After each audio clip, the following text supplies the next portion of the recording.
welcome back to my YouTube channel, Peace Jones. Don't forget to like, comment, and subscribe.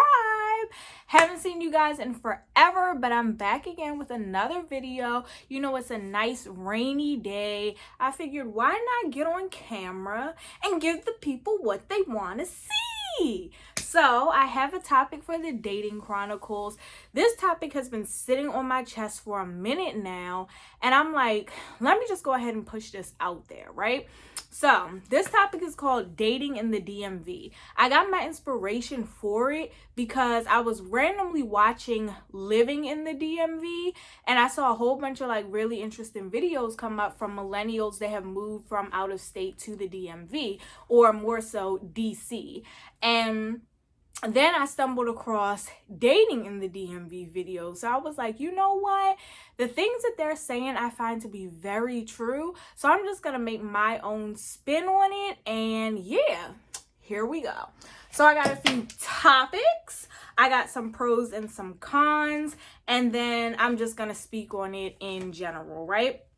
So let's just start by saying the DMV is like a really diverse area. You have a bunch of different people coming from a bunch of different places. Obviously, you have the federal government, you have state governments, you have like more rural areas, you have more city type of areas, and it's just a lot going on. So it is overall, I think, a good place to date because you have a lot of different options.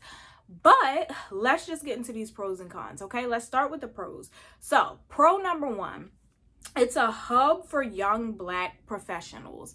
Literally, well, let me scratch that. For young professionals in general, right? Literally, there's so many young people, like under the age of 30 even, that have secured these really great jobs. They work for the federal government. They work for contracts. They have like professions. They have advanced degrees. They're just doing really well for themselves. Buying homes, driving nice cars, wearing nice things, traveling, just doing it up. And I think that that's a really good thing when you're dating, because who doesn't want to date someone who's really like a go-getter, grinding, focused, trying to make the best out of life and trying to like really build their empire? Under 25, living the freaking life, like Drake said, you know? So yeah, the DMV is really a hub for young professionals. And if you're looking for someone who is driven and focused, I think it's a really great place to date. Number two, there's lots of HBCUs and colleges in the DMV area. So just in this small area, we probably have like over 15 or 20 HBCUs, and then just colleges in general. Like there's so many colleges in DC, there's quite a few colleges in Maryland, and there's quite a few colleges in Virginia. So when you are dating, that makes it a really good space, because you have so many young people that are ready to date, you know, trying to find that special someone, trying to find someone who's like-minded that they can settle down and build with. And I mean, like, what better place to find someone than college? I've always said, like, you know, finding someone in college is really a blessing, because you know that they have the same mindset as you. And honestly, like, my friend and I were talking about this a while back, and we were like, you know, a lot of times Caucasian families and Caucasian women, they push their daughters to find their husband at college, because what better place to find someone who's driven and motivated and focused and building their empire than college? And I think that was something that we kind of missed as minorities. And of course, a lot of Black people, Hispanic people, Asian people do find their love, their true love, in college, but I don't think it's promoted or pushed as hard as maybe some other races. And the reason why I can speak on this is because I've actually like listened to a podcast with white women that were going to college, and they were saying like some of them chose the college that they were going to based on the type of man that they wanted to find and marry. So I thought that was so interesting, because I know like at HBCU, at least, because I went to an HBCU, we were like so party driven. Don't get me wrong, like we did our work, definitely excelled, definitely came out on top, but we were so party driven. It was kind of like, I don't think people were really looking for their husband or wife. But you come out of school, single, can't find like-minded people, you don't really get to go out and about as much as you used to. It's hard, you know what I mean? So it makes you think twice, like, dang, maybe I should have given that more thought, right? All right, so pro number 3, great food and things to do. I literally was having this conversation with my friend today, and she was like, give me some date ideas. What is there to do? Like, what do people do? Just like go out to eat? And I was like, girl, I go above and beyond, outside of the box, right? I'm like a spontaneous, adventurous, open-minded type of gal. So whether I'm out with my friends, whether I'm doing solo things, or whether I'm on a date, I like to try new things. I like to try different things. And I like to just think outside of the box. Like, one of my best dates I went on was in DC at the National Mall. Totally spontaneous. This guy and I had met up for drinks at Fridays. We had a really nice time, and he was like, hey, let's go walk the National Mall at night. It was beautiful. They have like the fountain down by the World War II Memorial. It's all lit up. People are biking, walking, talking. Like, it's just such a vibe. And it was something that I would have never thought to do, but it literally made our night turn out so beautifully. We have so many different parks. You can go hiking. You can have a picnic. We have a bunch of different scenery. You can do sipping paints. You can literally get on Eventbrite and find like a million things to do on a Wednesday night, like, let alone Friday, Saturday, and Sunday. You have brunch places. You have a million different cultural cuisines. There's like the DMV is a melting pot. So you have like Korean food, you have Jamaican and Caribbean food, you have African food, you have, to tie into African food, Ethiopian food, you have halal food, you have Italian food. You have so many different options, and not just in DC, and Maryland and Virginia as well, right? So the awesome thing about living in the DMV is that we pretty much hop from place to place to place. You can live in Maryland, go on a date in DC, live in Virginia, go on a date in Maryland. And that's the beautiful thing about it, is that you don't have to be limited to, oh, let's just go to the movies. Like, we have a million theaters. Oh, let's just go to the park. We have a million parks. So I think that the DMV is a really great place for finding something fun and interesting and different to do, because there's literally so much to do. All right, that leads me to number 4, the last pro, and that is diversity. Like I said, the DMV is a melting pot. You have so many people coming from different countries, different states, different areas, different backgrounds to pursue life and a career in the DMV. We are getting paid very well out here. We have plenty of job opportunities. Yes, the cost of living is very expensive. However, because of the ample amount of opportunities and money to be made, it works. You know what I mean? As long as you budget, as long as you're getting your money, your priorities are straight, it works. And there's a ton of people who come from different places and backgrounds, and if you aren't the type to say, hey, I want to date only within my race, then this is a great place to be, because you have so much diversity and so many options. And I think that a lot of times we don't even realize in the DMV how diverse we are and how many options we have. But just going out for a night on U Street or H Street, or going to Arlington, or even just like some campuses. Like, I know my campus, it was an HBCU, but there was white people, there was a bunch of Caribbeans, there was a bunch of Africans. And not to say that they aren't Black, but that's different cultures, different backgrounds. You get to learn about different types of people and things, and like really get to expand your mind and stuff like that. So I think that the DMV is a very diverse place, and it's awesome for people who just want to mix and mingle and not be stuck in their culture or their race or what they're used to. Okay, so now the cons. So the DMV, in my opinion, is not really small, but geographically, some people may say it's small.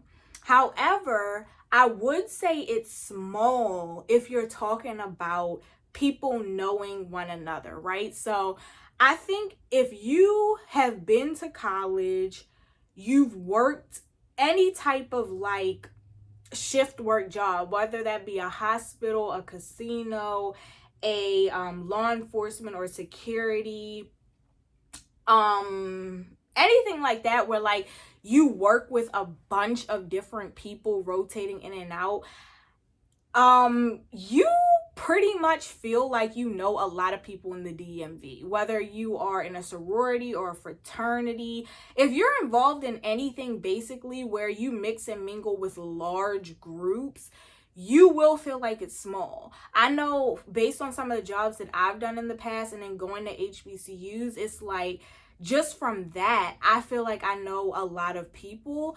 And now I kind of fell off the scene because I wasn't really like, that wasn't really my thing. But when I was more on the scene and I was more into social media and I was like here and there and at everybody's little function or whatever, I did feel like, dang, like everywhere I go, I see someone I know. And my friends used to say that too. They'd be like, dang, like everywhere we go, you know someone. And it was true because like I remember going to one of my homeboy's friends' graduation cookout, and it was like somewhere in PG, somewhere I had never been before, and we made a mistake and went to the wrong house. And it was crazy because like once we realized it, I then realized that I knew the girls whose boyfriend's party it was, and I was just like, oh hey girl, whatever.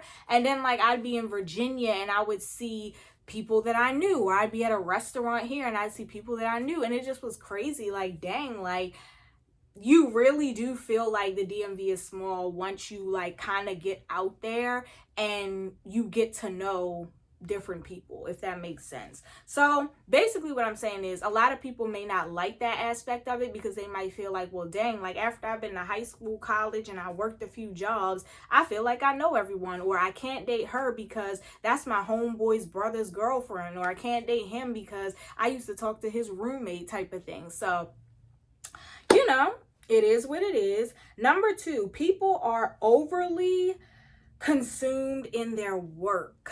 Now, this is something I didn't even realize until someone brought it to my attention. So I was talking to this guy, like basically getting to know him. We were just messaging on Facebook a while back, and he was like, yeah, like I'm from Alabama and I moved here because of the military.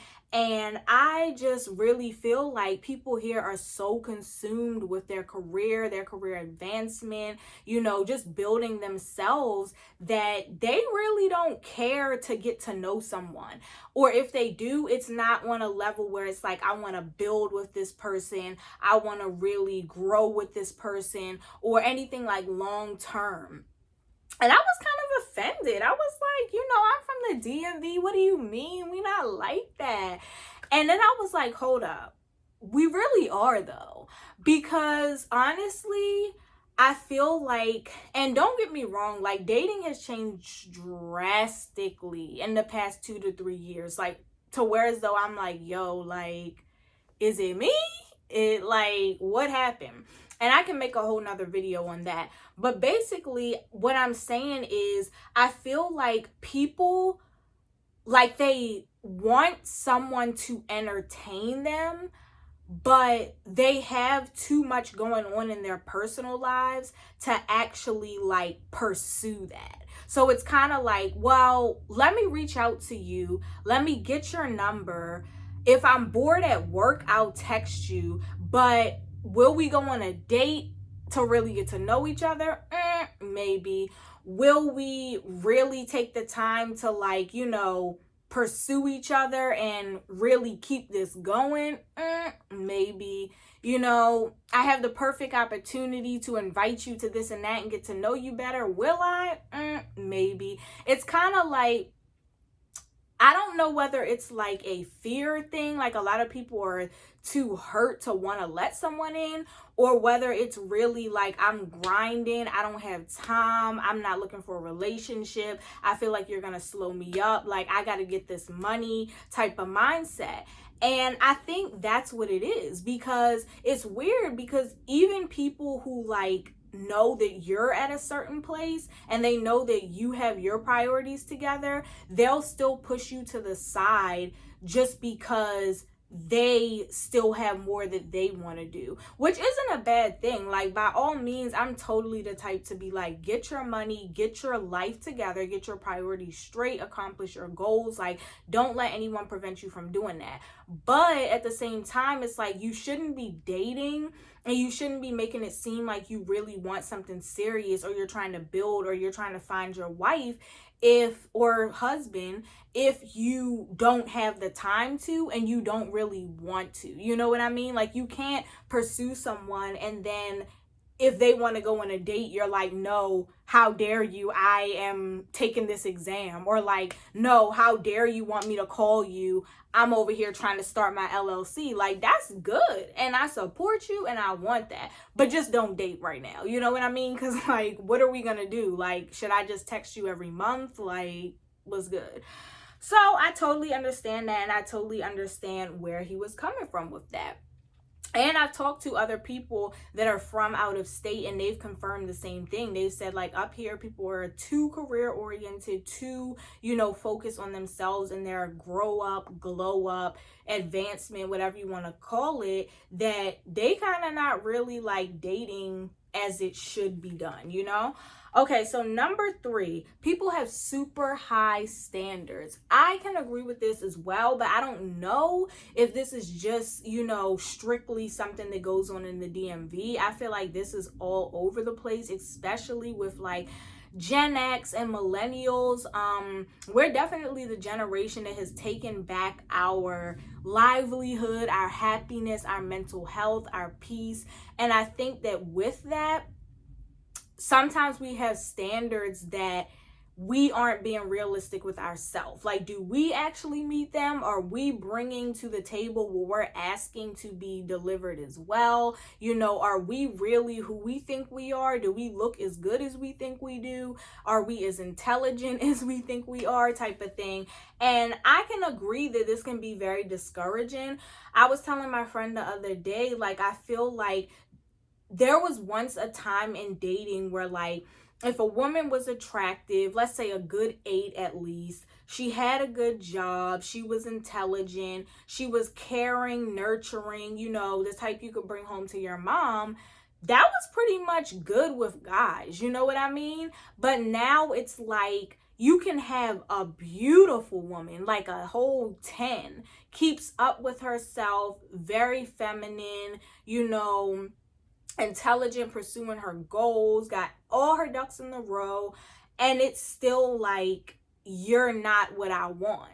And then that kind of throws you off balance, because it's like, well, what do you want? You know what I mean? Like, she's of age, she's of childbearing age, she doesn't have kids, she doesn't have drama, she's got 3 degrees, she got 2 properties, you know what I mean? It's like, what more do you want? Like, what more could you ask for? You know what I mean? Same with guys, they got it all together. They're very handsome. We love our tall guys. So they're, the 6'3", in the gym, in shape, well-traveled, well-spoken, educated. And it's just like, these women are like, well, that's not enough. And it's kind of confusing, because it leads you to wonder, like, okay, well, what is enough? Like, really, in your mind, what is your standard? Like, what is going to make you happy? What are you requiring? Because you're looking at these people and it's like, they're a catch. You know what I mean? Like, that's a catch. And you just aren't catching it, So I would definitely agree that we do have super high standards. And I think it's working to our detriment, because no one's coming in this Barbie and Ken perfect plastic doll type of image. And if you aren't willing to look at yourself and say, well, hey, maybe I'm not God's gift to earth, I'm an excellent, wonderful person or wonderful catch, but shit, like, let's be a little bit more open-minded, never settle, but definitely more open to people that are coming your way that are definitely good catches. Number 4, we have lots of entitlement issues And there's a lot of pump faking, capping, and deceiving. I agree with this as well. So for me, I feel like I don't even like, it doesn't usually get that far with me for someone to be like capping, or that's another word for like pretending, if you all didn't know, in case I have some older people watching. But I don't think I ever let it get that far for me to really find out like, dang, this person said they had a whole home and they don't, or like, dang, they said that they had a job and they don't, type of thing. But I think that for me, it's more so with the person's personality. So a lot of times, like, people will sell you this person and this, you know, persona that they pretend to be just because they're trying to mimic who you may really authentically be. And then you find out like, dang, like this person is not a good person. They have no integrity. They have no morals. They have no ethics. They really don't care about you or themselves or anything else. They're trash. They're crazy. You know, that's more so what I get, rather than like, I know I've talked to a few of my homeboys that are like, yeah, like she basically on IG was like stunting with all these designer bags, you know, long weave, lashes, hair done, nails done, driving this car. And it's like, you know, once they get to know these females, like she turns out to not really have a job. She turns out to, you know, not really have finished school like she told you she did. Or maybe she said she got a bachelor's, but she really got a certificate or associates. Not to say there's anything wrong with that, but like apparently a lot of people are out here like really selling dreams, you know? They're saying they got a house, they got an apartment. They're saying that they make this much, they really don't, you know what I mean? Or they're doing some type of scams or whatever it may be. And I think that that's really unfair, because then when first of all, someone's gonna get to know you and that person is going to figure it out, you know what I mean? If you get close to someone, no matter how much you try to hide certain things, like they're gonna come out in the wash. It's gonna be obvious that you're lying, and then you're gonna have to explain yourself. And not only is that embarrassing, but that's also like pointless, because you could have just told the truth.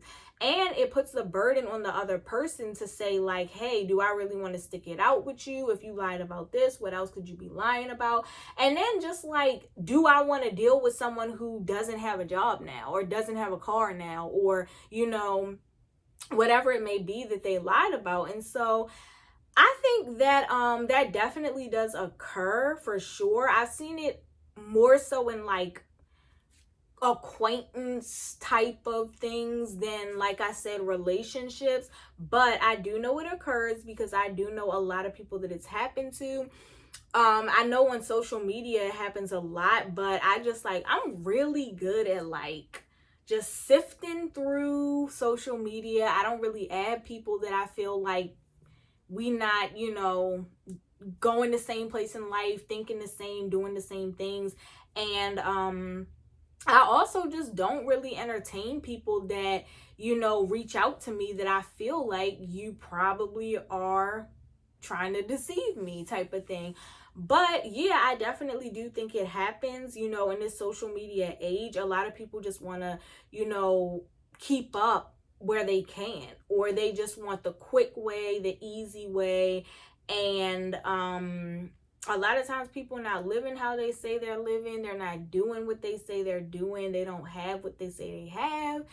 And yeah, it's really unfortunate. But unfortunately, it's life these days. So all in all, I would say that the DMV is a good place to date, as far as having plenty of options, and as far as like diversity, and having a fun dating experience. Now, as far as truly finding like the best options, and finding people that want to commit to you, and finding people that are truly engaged and like looking to settle down, you might want to go a little further down south. You might want to look a little bit earlier, maybe in college, and just like try and build with people, try and be open-minded, and pray for the best, because it's hard out here in this jungle. And I am dating in the DMV, and so I have my own experiences, some good and some bad, but I guess I'll update you guys when I've found the one. Until then, I'll see you guys later.